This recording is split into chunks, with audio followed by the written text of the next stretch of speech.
কৃষ্ণ, রাধে রাধে, শুভ সকাল সবাইকে। কেমন আছো তোমরা সবাই? আশা করছি ভালোই আছো, সুস্থ আছো। আমরাও আছি মোটামুটি ভালোই। তো দেখো সকাল সকাল এদিকে রান্না বাড়া বসিয়ে দিয়েছি। আজকে হচ্ছে শনিবার। শনিবার মানেই জানো সকাল সকাল কাজের একদম ভিড়। সকালে সমস্ত বাসি কাজ সেরে আগে রান্নাঘরে এসেছি। এখনও স্নান কিছু হয়নি, কাপড় চোপড় ছেড়ে। কারণ ভাই এসেছে কালকে অনেক রাত্রে, বোনকে আজকে নিয়ে যাবে। এই জন্য সকাল সকাল রান্না করে দিচ্ছি। অনেকটা দূর যাবে তো, 3 ঘন্টা রাস্তা এই বাইকে যাবে, তাই রান্না করতে হচ্ছে। এদিকে প্রায় রান্না হয়ে গেছে। বেগুন ভাজা করেছি আমার দিদি ভাইয়ের স্টাইলে। নিতু দিদি ভাই ওই দিন বানিয়েছিল, কার জন্য একটা চ্যানেল আছে রেসিপি দেখে। তো দেখো এই যে বেগুন ভাজা করেছি আমি।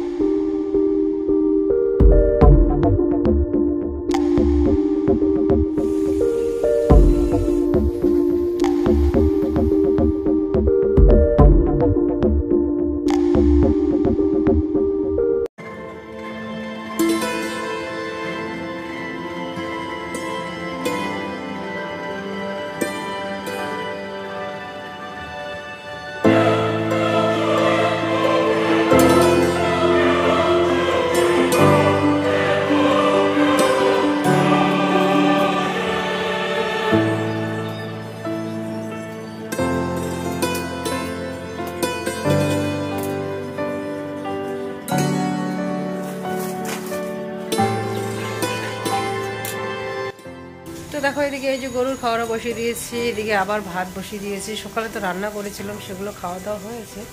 তরকারি একবারে রান্না করেছি। আর এদিকে মামিদের বাড়িতে হচ্ছে পুজো, ঠিক সারাদিন গান চলছে সকাল থেকে। তোমাদের সামনে যে সে কথা বলবো সেটাও পাচ্ছি না।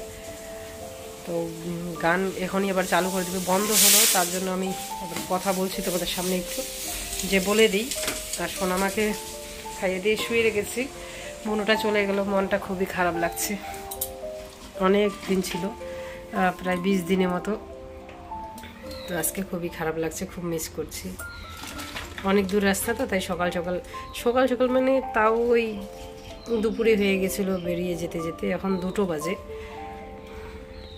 1টার দিকে বেরিয়ে গেছে। তাও 3 ঘন্টা লাগবে বাড়ি যেতে যেতে। তো কি করার, যেতে তো হবেই, তাই না? সারা জীবন তো আর থাকবে না আমার বাড়িতে। তবু এতদিন থেকে আছে, মনটা খুবই খারাপ লাগছে এখন। সোনামার কাছে ছিল, অনেকটা হেল্প করেছিল, দুজনেই কাজ বাজ করেছিলাম। তো ঠিক আছে, পরে কথা বলছি আবার। সোনামাকে এখন কি আবার তুলতে হবে, গরুর খাবারটা হয়ে গেলেই।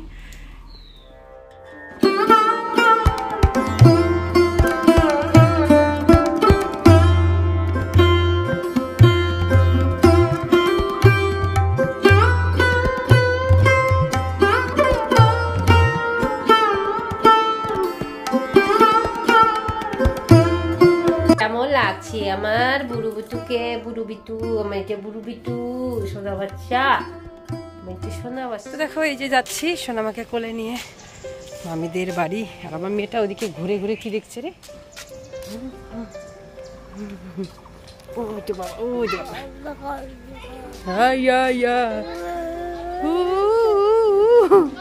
চলে এসেছি আমরা পুজো বাড়ি। বেরি আইসাই কইতেছে কই সেই সুন্দর সাজিয়েছে তো।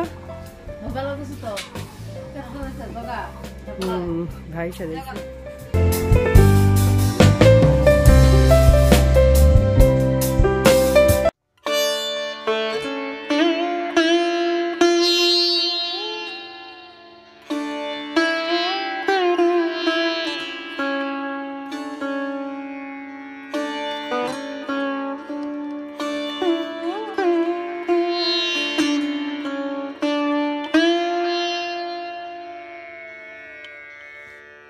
তো দেখো এই যে মামিদের বাড়ি থেকে চলে আসলাম বাড়িতে। এখন সোনামাকে শুয়ে দিলাম।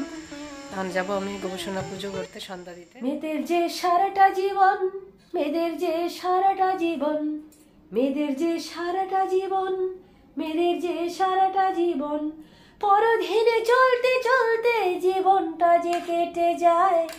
তবু কেন বিয়ের সময় অনেক টাকা দিতে হয়? পরধীরে চলতে চলতে জীবনটা যে কেটে যায়, তবু কেন বিয়ের সময় অনেক টাকা দিতে হয়। মেয়েদের যে সব কাজেতে দায়িত্বটা বেশি থাকে, মেয়েদের যে সব কাজেতে দায়িত্বটা বেশি থাকে। স্বাধীনতার সময় কেন মেয়েদের পিছে থাকতে হয়, কাজের সময় আগে চলো, অধিকারের সময় নয়। স্বাধীনতার সময় কেন মেয়েদের পিছে থাকতে হয়, কাজের সময় আগে চলো, অধিকারের সময় নয়। হাজার হাজার টাকা দিয়া মেয়েদের দিতে হয় বিয়া, হাজার হাজার টাকা দিয়া মেয়েদের দিতে হয় বিয়া। পরে টাকা দিয়েও দেখি কত মেয়ের দুঃখ হয়, কথা বলার সুযোগটা কি মেয়েদের ভাগ্যে জুটতে চায়। পরে টাকা দিয়েও দেখি কত মেয়ের দুঃখ হয়, কথা বলার সুযোগটা কি মেয়েদের ভাগ্যে জুটতে চায়। মহিলারা সবাই মিলে ছোট ভাই দলে দলে, মহিলারা সবাই মিলে ছোট ভাই দলে দলে। পণপ্রথা রুখতে সবার লড়তে এবার হবে ভাই, এ উপায় ছাড়া কিন্তু বাঁচার অন্য রাস্তা নাই। পণপ্রথা রুখতে সবার লড়তে এবার হবে ভাই, এ উপায় ছাড়া কিন্তু বাঁচার অন্য রাস্তা নাই। মেয়েদের যে সারাটা জীবন, মেয়েদের যে সারাটা জীবন, পরধীনে চলতে চলতে জীবনটা যে কেটে যায়, তবু কেন বিয়ের সময় অনেক টাকা দিতে হয়। পরধীনে চলতে চলতে জীবনটা যে কেটে যায়, তবু কেন বিয়ের সময় অনেক টাকা দিতে হয়, তবু কেন বিয়ের সময় অনেক টাকা দিতে হয়, তবু কেন বিয়ের সময় অনেক টাকা দিতে হয়।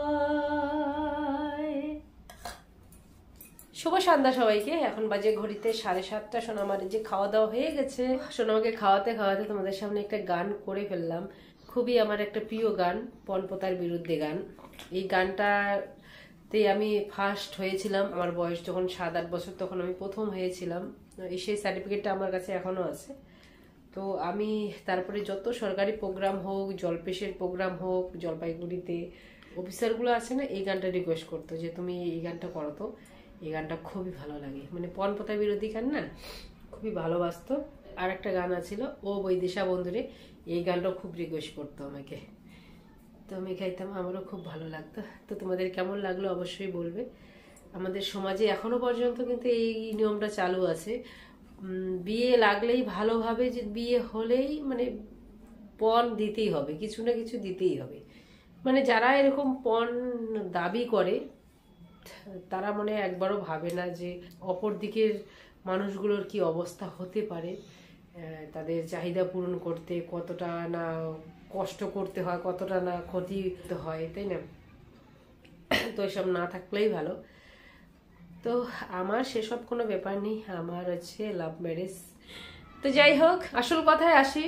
তো অনেকেই ওয়াইটি স্টুডিওতে যে সামনের পেজটা আছে না ড্যাশবোর্ডে, সেখানে দেখছে যে মানে ওয়াচ টাইম কমে যাচ্ছে।